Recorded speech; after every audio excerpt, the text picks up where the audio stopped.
नमस्कार दोस्तों, एक बार फिर से आपका अपना दोस्त डॉक्टर विजय जैन, स्पीच थेरापिस्ट और नेचुरोपैथ। आज फिर से मैं बात करने आया हूँ ऑटिज़म के बारे में, लेकिन इस बार मैं बताने आया हूँ कि कौन सी गलतियाँ अक्सर पेरेंट्स करते हैं जिस कारण से बच्चे की लर्निंग धीरे हो जाती है, प्रॉपर नहीं हो पाती है। ये बात समझाने के लिए पहले मैं आपको एक एग्जांपल दूंगा कि मान लीजिए आप एक ऐसे देश में गए हैं जहाँ केवल इंग्लिश बोली जाती है और आपको इंग्लिश नहीं आती है। तो जैसे ही कोई आपसे सवाल पूछता है वहाँ का रहने वाला फुल इंग्लिश में, तो आपका रिएक्शन कुछ ऐसा होगा। Excuse me, where could I take the bus to the airport? तो चूंकि आपको इंग्लिश नहीं आती है, तो जैसे ही आपसे कुछ पूछा जाएगा आप घबरा जाएंगे, आप चौंक जाएंगे, आप सकपका जाएंगे, कुछ जवाब देते नहीं बनेगा आपसे, क्योंकि आपको वो चीज़ समझ में नहीं आई। ठीक यही हाल उस बच्चे का होता है जिसके ऊपर आप सवालों की बौछार कर देते हैं, टास्क की बौछार कर देते हैं। आप चाहते हैं बच्चा ये भी कर ले, वो भी कर ले, आपकी हर बात समझ जाए, और फिर आप होते हैं इरिटेट कि मैं इतना प्यार से समझा रहा हूँ, इतना तरीके से समझा रहा हूँ, समझा रही हूँ, फिर भी ये समझ क्यों नहीं रहा है। तो आप समझ जाइए कि बच्चे के लैंग्वेज स्किल्स, बच्चे के कम्युनिकेशन स्किल्स अभी डेवलप नहीं हुए हैं जितने आपके हैं। तो बच्चे से इतनी उम्मीद नहीं पालनी है, आपको स्टेप बाय स्टेप बच्चे पर काम करना है। ये ऑटिज्म की, ये एसडी की समस्या एक दिन में, एक महीने में सही नहीं होने वाली। इट विल टेक टाइम, ये अपने हिसाब से ही होगी। और अगेन डिपेंड करता है कि आपका ऑटिज्म किस लेवल का है, वो माइल्ड है, मॉडरेट है, सीवियर है, किस तरीके का है, उस पर भी डिपेंड करता है कि समय कितना लगेगा, बच्चा कितना रिस्पॉन्स देगा।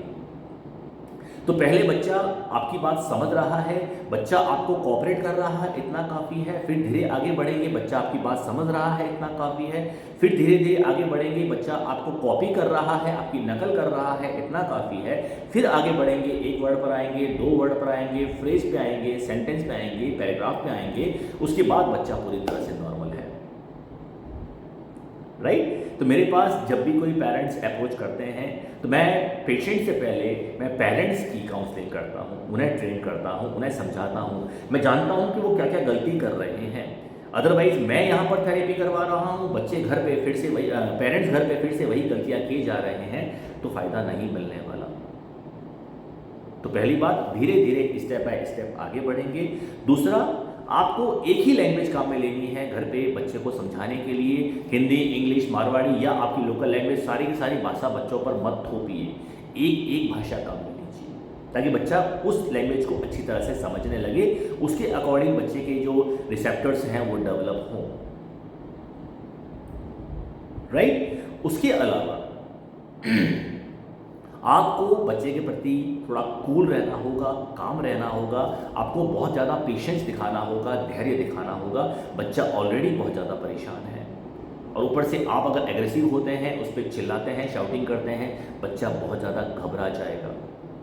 तो आपको शांत रहना है, आपको धैर्य रखना है, आपको कंटिन्यू निगाह रखनी है बच्चा किस चीज़ के प्रति इंटरेस्ट दिखा रहा है, किस चीज़ के प्रति इंटरेस्ट नहीं दिखा रहा है।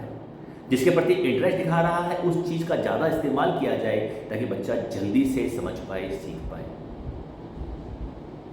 आप मेरी हेल्प चाहते हैं, ज़्यादा गाइडलाइन चाहते हैं, आप जहाँ थेरेपी ले रहे हैं, चाहे वो स्पीच थेरेपिस्ट हो, वो ऑक्यूपेशनल थेरेपिस्ट हो, स्पेशल एजुकेशन हो, जो कुछ भी हो, उसके साथ साथ आप मेरी ऑनलाइन काउंसलिंग ले सकते हैं, हेल्प ले सकते हैं, जो वीडियो कॉल के जरिए होगी।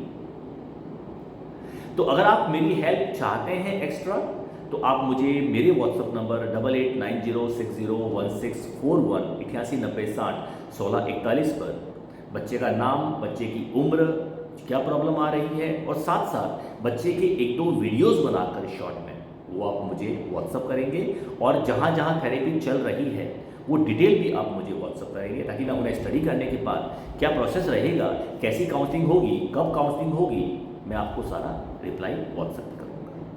ठीक है? बिल्कुल निश्चित रहिए, परेशानी ठीक हो जाएगी।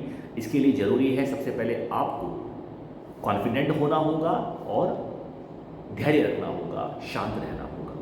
ठीक है? तो मिलते हैं व्हाट्सएप पर। Thank you very much.